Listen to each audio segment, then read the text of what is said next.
You will actually collect so much data, you can't move it. Believe it or not, you will create data lakes of such a scale that it's actually so expensive to try to ship it from place to place over conventional transport that you're actually better off moving your computing to the center of the data. Furthermore, Europe is just hopeless. I met Barroso, who was the chairman of the European Commission at last year's World Economic Forum, where I chair the Meta Council on Emerging Technologies.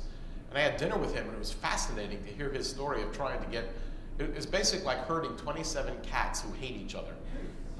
The data that they generate in any one country, you can't move to another country. Well, that's great. You know, you've got countries like Liechtenstein that are like, you know, the size of your table. You can't have that many disparate rules about moving data. But if you do, you better have a plan to deal with it.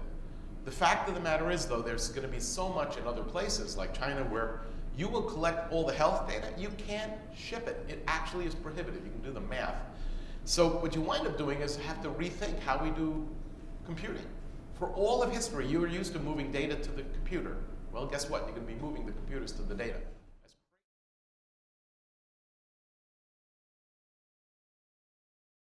The advantage of being in a cloud format is if you've got enough scale, you can put some serious defenses in there. You can put intelligent defenses that actually look for unusual activity as opposed to just code.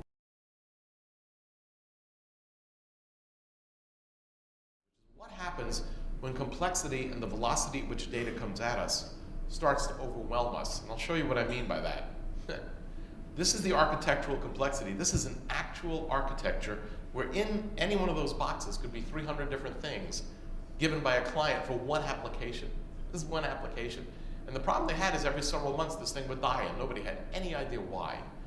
We had to do some incredibly sophisticated math to back out what was killing it.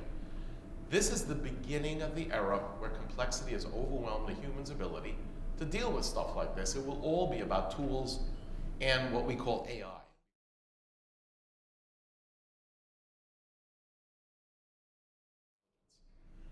These complex issues will require human-like processing of what's coming at you, unstructured data, but this doesn't replace a human. What it does is it augments your ability to look at massive numbers of things and then points you at the 3, 4, 5 key elements you need to go stare at.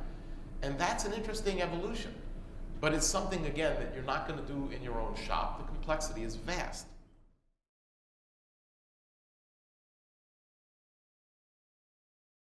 Brute force is dead. You know, the days of Moore's Law, faster chips and all that, that died in 2005 roughly. Since then, it's been kind of a limp.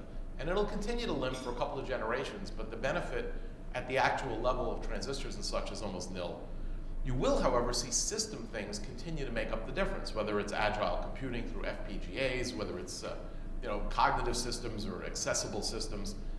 And the cloud-based high-value services, data curation, cognition, that's going to be the win. Cloud itself has been around for so long that it's become, unfortunately, in many cases, what I call a race to the bottom.